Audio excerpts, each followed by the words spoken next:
ካዋሳ ባፈሳ ነበር ጎዳና ተዳዳሪውንም ሁሉንም ባፈሳ ነበር ሲጭኑ የነበሩት እና አካባቢ ላይ ጫት ሰፈር ነበር ያው እንቅም አለን እዛ ቅሜ ውዬ ጠጥቼ ማታ ስመለስ ነው የተያዝኩት ተጄ ባፈሳ የሆነ ድርጅት አስገቡን እዛ ቆየንና ጧት ላይ መታወቂያ ሰሩልን ያዋሳ መታወቂያ ማለት ነው በሁለት ቀን ማለት መታወቂያ ሰሩልን ከዛ በኋላ ያዋሳ መታወቂያ እንደሰሩልኝ ወደዚህ እንትና መጥቶኝ ሻሸመኔን አልፎ የሆነ ካምፕ ነበር የልዩ ኃይል ካምፕ ማለት ነው እዛ አስገቡኝ ከዛ በኋላ አዲስ አበባን አለፈን አዲስ አበባን መተን ካለፈን በኋላ 600 ብር ሰጡን መኪና ውስጥ ማለት ነው 600 ብር ሰጡንና በቃ ይሄ ሰው እንዳለ ጋጋታ ነበር ወዴት ነው የምንሄደው ንገሩንና ውሰዱን ያው ጎዳና ተዳዳሪም ብዙ ስለነበር ውሰዱን ወዴት ነው በቃ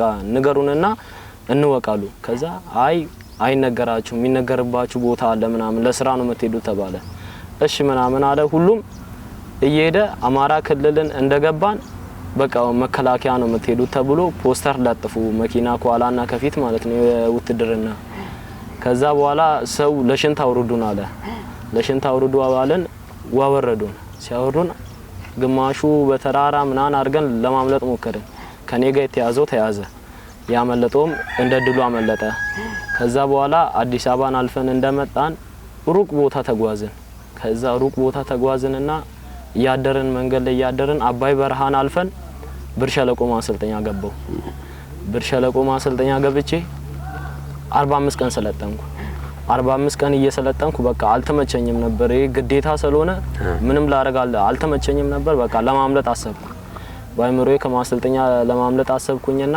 አመልጬ ከግቢው እንደምንም ወጣው ሶጣ ታቃለ ለአካባቢው ነዋሪ ከማሰልጠኛ የሚወጣው ተይዞ እንዲመጣ ብሎ ተነግሯቸዋል መጀመሪያ ሳመልጥ የአካባቢ ገበሬ ያዘኝ ወደ ማሰልጠኛ ይዞ መጣ ከዛ ለምንድን ነው የምታመልጠው ሲል ሲጀመርም በፍላጎቴ እኮ አይደለም የመጣሁት ምናምን አልኩኝ ከዛ በኋላ እዛ ቀጡኝ ከዛ 45 ቀን ሰልጥነን ተመረቀን ከዛ በኋላ ወደ ኮምቦልቻ መጡኝና ኮምቦልቻ ቆይተን ሳምንት እንደቆየን ወግልጤና ወደሚባልበት ወሰዱኝ ወግልጤና ላይም ላመልጥ ሞከርኩኝ ከዛ በኋላ ከኔ ጋር የተያዙ ልጆች እዛው አንዱ ተረሸነ ሊያመልጥ በመሞከረው አንዱ ተረሸነ ከዛ በኋላ እዛው መሳሪያ ምናምን አስታጥቀን ሌላ ክፍለ ጦር እዛ ሲዋጋ ነበር ኩረት በር ምናምን የሚባልበት ከዛ እነሱ ልክ እንደተጠናቀቀ እኛ ወደ ሚሌ ያመጡን ወደ ሚሌ መጣው ሚሌ ላይም ከወግልጤና ከማሰልጠኛ ቆጣው ወግልጤና ነው ገገበውት ከዛ ሚሌ ያመጡኝ ሚሌ አርፈን ከተማው ላይ ሳምንት ቆየን ከዛ ግቡ ብቻ ተባለ ከሚሌ ከከተማው በመኪና ወደዚህ አጓጉዘውን እዚህ ውጊያው ቦታ ላይ ያደረጉንና መኪና ማይገባበት መንገድ ላይ አቆሙን ከዛ ግቡ ተባለ ወረድንና እሺ ብለን እዛው ረፍት አደረግን ሌላ ክፍለ ጦር የተቀያየረ ተዋጋ ከዛ በእኛ ሻምበል ደረሰ ውጊያው በእኛ ሻምበል ሲደርስ ክፍተት ብቻ ነው የምፈልገው እኔ ሁሉም ጓደኞቼን ስጠይቃቸው በቃ አሁን ማምለጥ ነው የምፈልገው ግን እንደዚህ ከተያዝኩ እንደዚህ ያረጋሉ ስለሚባል ነው እንጂ ትንሽ ክፍተት ነው የምፈልግ ብዙ ልጆች ይሉኛል ከዛ እሷን አጋጣሚ ተጠቀምኩኝና እኔ ደግሞ ውጊያ ልክ እንደገባ ምሽግ ነበር እናንተ የእንትኑ ማለት ነው የጠላት ምሽግ ነበር ከዛ በኋላ ያችን ምሽግ አልፈን እንደሄድን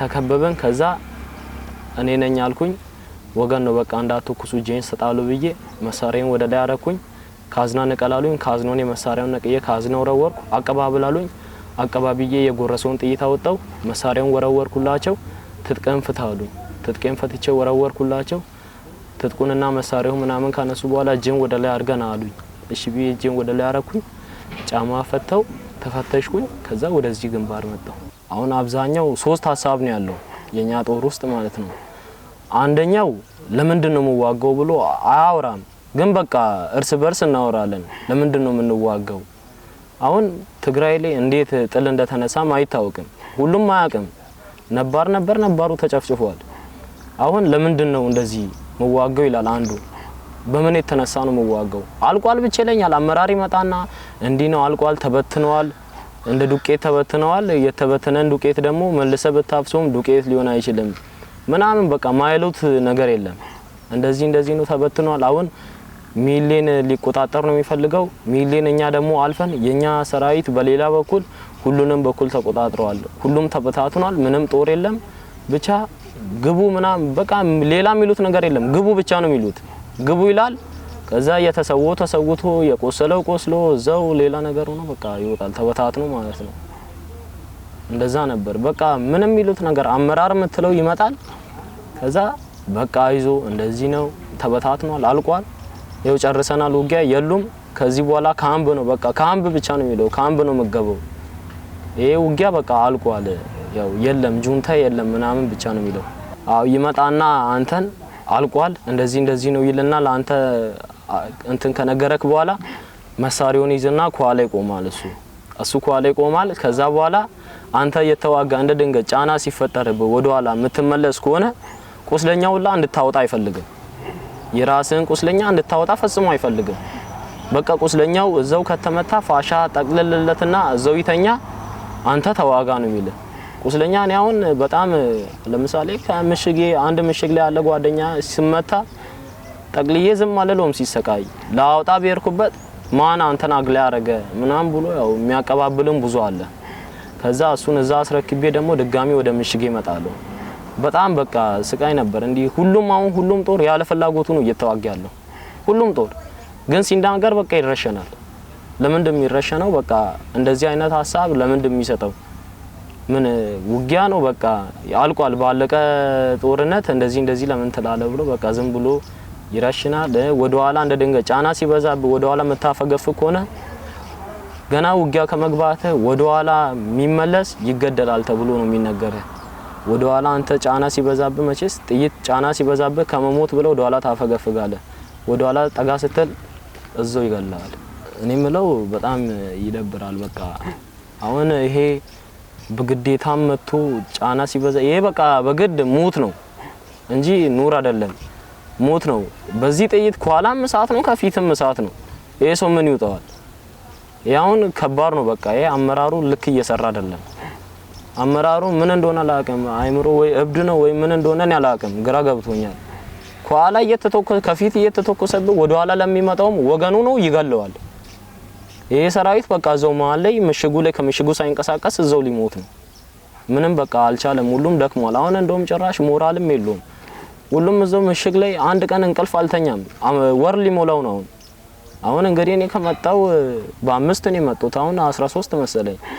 አሁን እስከዛ ድረስ እኔ ምሽግ ላይ ቁጭ ብሏል። በዚህ በረሃ የሚበላው ኮሾሮ የሚጠጣው ውሃ ራሱ እንደፈላጎቱ ያገኝም። እዛው ሁሉም በቃ እንዳለ ደክሟል። ሞራልም የለውም። አሁን ምን እንደሚሆን ራሱ ሳስበው በጣም ይከብደኛል። በጣም ከባድ ነው። የሚበጅ ስርዓት ነው ብዬ እንኳን አልናገርም። ምንም ጥቅም የለውም። አሁን አብዛኛው በቃ ትንሽ እንደኔ አይነት ነው የበዛው። አሁን ክፍተት ብቻ ነው የሚፈልገው። ሌላ ነገር ምንም የሚፈልገው ነገር የለም። ይሄ ቶክስ ውጊያ ምናምን የሚፈልግ ሰው የለም። ትንሽ ክፍተት አሁን የሚነገረው ጁንታ ከያዘ እንደዚህ ያርደሃል፣ ያሰቃያሃል ብሎ ስለሚነገር አመራር መጥቶ እንደዛ ብቻ ብሎ ስለሚነግረው ነው ሰራዊቱ በቃ እዛም ሄጄ ሞት ነው እዛ ከመሞት ደግሞ እዚህ ትንሽዬ እጠቀማለሁ በሚለው ነው እንጂ የሚዋጋው እንዲህ መሆኑን ቢያውቅ አሁን እንደኛ መሆኑን ቢያውቅ አንድ ሰው አይቀመጥም። አንድ ሰው ማለት ነው በቃ ይገላሃል፣ ያሰቃያሃል። እንደዛው በቃ በሚዲያም በምንም የመጣ የሚያስተላልፈው እንደዚህ ነው። ይሄ ክፉ ነው ጁንታ፣ ይሄ የእናት ጡት ነካሽ ነው ምናምን እያለ የሌለ ህሊናው የሰው ህሊና ውስጥ ሌላ ነገር ነው ሴብ ያደርጉት። በቃ ይገላልን ብቻ ሴብ ስላደረገ ጦሩ ያው ስለሚፈራ ነው እንጂ በቃ እኛ መጀመሪያም እንዲ ነገር ከሆነ ይሁን በቃ እንደዚህ በግዴታ ከፊትም እሳት ከኋላም እሳት ላይ አልታገልም ብዬ ነው እኔ ወደዚህ መጣሁት ማለት ነው። የለም ስልክ እንደዚህ አይነት ነገር እንዳሰማ ስልክ ጠርንፈዋል። ስልክ አሁን ከዚህ በፊት ነባሮች አንዳንድ አሉ ስጠይቃቸው ስልክ በየትኛውም ውጊያ ተጠርንፎ ያቀማሉ። ብዙ ታጋዮች አሉ ታግለን እስካሁን ታግለናል፣ ስልክ ተጠርንፎ አይታወቅም። ግን በዚህ ውጊያ ስልክ ተጠርንፏል። ሬዲዮ መስማት አይቻለም። ከሁሉም ነገር ከሚዲያ በቃ የለንም።